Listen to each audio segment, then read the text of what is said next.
Syrian militias backed by the U.S. have reportedly cut a key road out of the de facto ISIS capital in Syria. The city of Raqqa is now surrounded on 3 sides. The only way out for ISIS fighters is across the Euphrates River.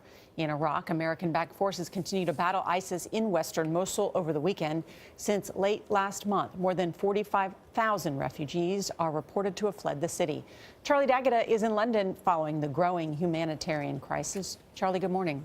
Good morning. Iraqi forces say the past 24 hours have seen some of the heaviest fighting yet in the battle to retake Mosul. As they push deeper into heavily populated areas, civilians are paying the price. They've lost everything in the desperate race to get away, including the shoes on their feet.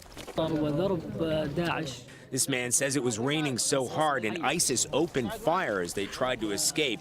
As they ran away, they lost their shoes in the mud.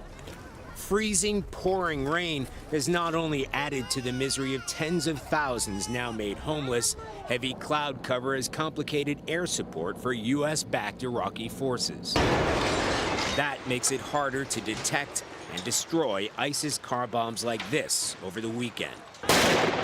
As Iraqi forces fight it out in the congested neighborhoods of western Mosul, ISIS militants are battling back with everything they've got, including suspected chemical weapons.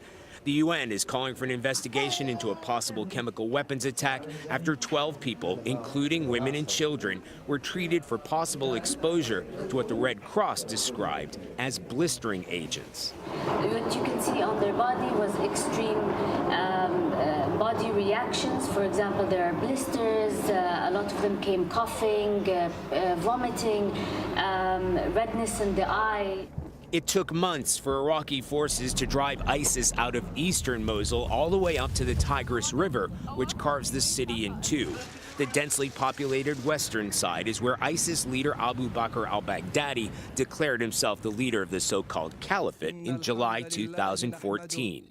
ISIS has vowed to defend it to the death. It's never mattered how many civilians may stand in the way. A victory in Mosul may deal a final blow to ISIS in Iraq. It was the biggest city under ISIS control, and losing it will mean the group no longer holds territory in that country in any meaningful way. Gail? Charlie D'Agata, thank you, reporting from London.